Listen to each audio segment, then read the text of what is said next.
రెండు విషయాలు చెప్పాలనుకున్నాను సార్. గతంలో ఉమ్మడి రాష్ట్రంలో మీరు ముఖ్యమంత్రిగా ఉన్నప్పుడు నేను అటవీ శాఖ మంత్రిగా పనిచేసిన సంగతి మీకు గుర్తుంది.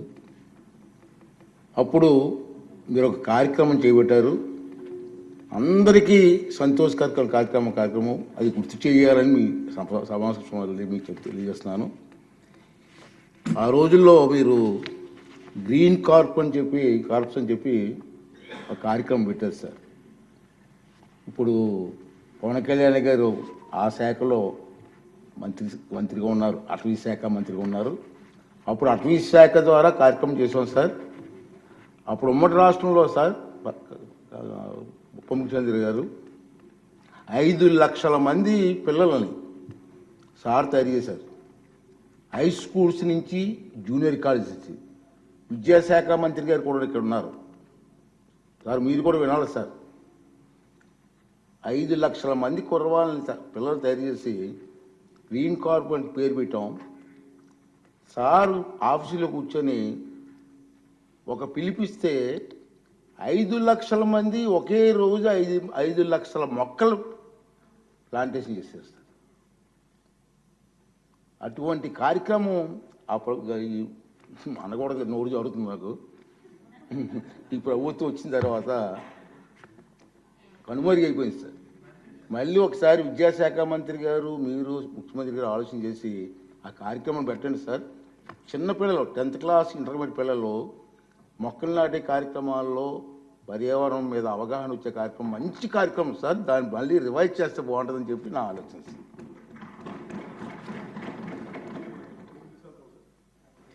కాదు, ఏది అడిగినా డబ్బులతో ముడిపడము సార్. నా భయం ఏంటంటే గతంలో ఒక సినిమా ఉంది సార్, జల్సా అని. దాంట్లో హీరో పాత్రధారి ఫ్రెండ్స్ ఎవరు వచ్చినా డబ్బులు అడిగితే ఆ వార్డ్రోబ్ ఉంది, ఆ వార్డ్రోబ్లో చొక్కా ఉంటుంది, ఆ చొక్కాలో డబ్బులు అడిగి తెచ్చుకోండి. సో ప్రతిసారి వెళ్ళను, ఒక్కో ఫ్రెండ్ అడిగితే డబ్బులు కట్టి అక్కడ తెచ్చుకోండి. ఒకసారి ఉంగరం తీసుకుని ఇంకా తీసుకుంటూ ఉండరు. 3 సార్లు అయిపోయి 5వ సారి కూడా వచ్చిన తర్వాత అసలు ఎవరైతే చొక్కా పోయి అతను బయటకు వస్తాడు. ఏముంది ఆ చొక్కా దాంట్లో బొక్క తప్ప ఏముంది దాంట్లో. మాకు ఇబ్బంది ఏముందండి అధ్యక్ష, ఇది మేము ఏదన్నా అడుగుదామంటే వీళ్ళు ఖజానాన్ని లూటీ చేసి వెళ్ళిపోయారు అధ్యక్ష. వాళ్ళు ఎందుకు ఫేస్ చేయలేకపోతున్నారంటే మన మీద కోపం కాదు, మనల్ని ఫేస్ చేయలేక, మన ద్వారా ప్రజల్ని ఫేస్ చేయలేక. సో మాకు ఉన్న నమ్మకం ఏంటంటే గతంలో కూడా మీరు తీసుకొచ్చింది గౌరవ ముఖ్యమంత్రి చెప్పారు అధ్యక్ష, హరితవనం అది మేము తిరిగి రివైవ్ చేస్తాం అధ్యక్ష. ఈసారి ఒక యూనిక్ సొల్యూషన్తో పట్టుకుంటాం. మనకి మొక్కలకు కానీ వీటికి దేనికి సంబంధించిన సరే మన ముఖ్యమంత్రి మీరు కంప్లీట్ సొల్యూషన్స్ రండి. మీరు ఏమనుకున్నారని చెప్పి మీరు గౌరవ అధ్యక్షులు గారు చెప్పింది దీన్ని ఖచ్చితంగా ముందుకు తీసుకెళ్తాం అధ్యక్ష. దీన్ని నాకు భయం ఏంటి, కొత్త ప్రపోజల్ తీసుకెళ్తే మీరు ఎకనామిక్ సొల్యూషన్ కూడా ఒక ఫైనాన్షియల్ వే అవుట్ కూడా పట్టుకొచ్చి నాకు చెప్పండి తప్ప మొత్తం కూర్చొని నా మీద డమ్ చేయకనే ఉంది. అందువల్ల మీరు చెప్పింది మేము ఎట్లా దాన్ని ముందుకు తీసుకెళ్ళాలని మేము ఆలోచించి వారి దృష్టికి తీసుకెళ్ళి ఇది ఖచ్చితంగా దాన్ని ముందుకు తీసుకెళ్తాం అధ్యక్ష. మీరు చెప్పింది ఒక 10 times ఎక్కువ చేస్తాం అధ్యక్ష. మీరు 5 అన్నారు, మేము 50 లక్షలు చేస్తాం అధ్యక్ష. అది ఏదో నాటేసి వెళ్ళిపోవడం కాదు అధ్యక్ష, దాన్ని తిరిగి తీసుకొచ్చి. ఎందుకంటే మాకు ముఖ్యమంత్రి గారు మాకు చాలా క్లియర్ కట్ ఇది ఇచ్చారు సార్ అధ్యక్ష, 50% గ్రీన్ కవర్ కావాలనేది. మనం వెళ్ళే లోపు మనకి నెక్స్ట్ ఎన్నికలు వచ్చే లోపు మేము దాన్ని ఖచ్చితంగా దాన్ని పూర్తి చేస్తాం అధ్యక్ష. This our commitment. రెండో విషయం సార్, ఇది విద్యాశాఖ మంత్రి గారు ప్రతి స్కూల్లో సార్ మనం చిన్నప్పుడు ఎన్సీసీ, రెడ్ క్రాస్ 2 ఉండేది. ఎన్సీసీ, రెడ్ క్రాస్ హై స్కూల్లో కానీ ఇంటర్మీడియట్లో కానీ. ఇప్పుడు అవి లేవు సార్. మళ్ళీ స్టార్ట్ చేస్తే వాళ్ళందరికీ ఒక ట్రైనింగ్ ఇచ్చి కమిట్మెంట్ వస్తుంది సార్. గవర్నమెంట్ ఆఫ్ ఇండియా ఇవ్వాలి అధ్యక్ష. ఇది మీరు చెప్పింది మంచి సూచన సలహా అధ్యక్ష. ఇది కేంద్ర ప్రభుత్వం రాజ్నాథ్ సింగ్ గారిని కూడా మొన్న ఢిల్లీకి వెళ్ళినప్పుడు కలిశాను. మనకి డైరెక్టరేట్ ఇవ్వమని నేను కోరాను అధ్యక్ష. ఆయన అనుకూలంగా స్పందించారు. ప్రతి పాఠశాలలో కూడా ఎన్సీసీ తీసుకురావాలని లక్ష్యంతో పనిచేస్తున్నాం అధ్యక్ష. మీరు రాబోయే రోజుల్లో మార్పు అనేది మీరు గమనిస్తారు అధ్యక్ష. చాలా కమిట్మెంట్తో తీసుకుని, ఎందుకంటే గౌరవ ముఖ్యమంత్రి గారితో అదేవిధంగా పవన్తో కూడా చాలాసార్లు మేము డిస్కస్ చేశాను. స్పోర్ట్స్ ఒక పక్కన, ఎన్సీసీ ఒక పక్కన చేయాలని చెప్పారు అధ్యక్ష. విల్ టేక్ ఇట్ అధ్యక్ష. సార్ నేను రెడ్ క్లాస్లో నేను పని చేశాను సార్ 10th క్లాస్లో.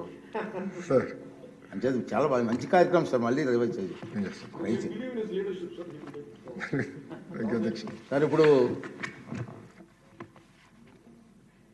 ధన్యవాద తీర్మానంపై జరిగిన చర్చకు ఇప్పుడు ముఖ్యమంత్రి గారు జవాబు చెప్పాల్సిందిగా కోరుతున్నారు.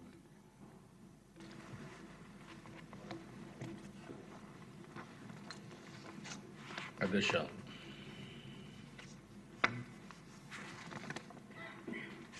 నిన్నటి నుంచి మనం బడ్జెట్ సమావేశాలు ప్రారంభించుకున్నాం.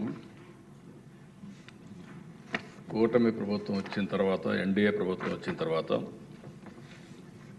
మొట్టమొదటిసారిగా పూర్తి కాలానికి బడ్జెట్ పెట్టుకుంటున్నాం.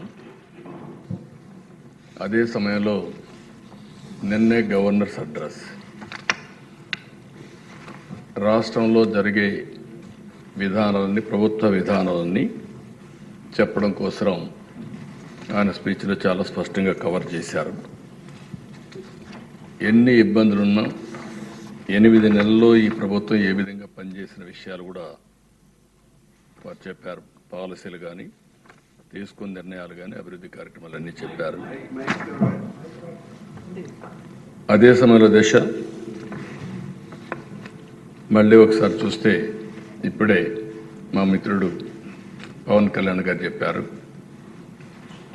తెలుగుదేశం, జనసేన, బీజేపీ ఈ 3 పార్టీలు కూడా కలవడం మా స్వార్థ ప్రయోజనాల కోసం కాదు, దగాబడ్డ ఈ రాష్ట్రాన్ని పునర్నిర్మాణం చేయాలనే ఏకైక లక్ష్యంతో ఆ రోజు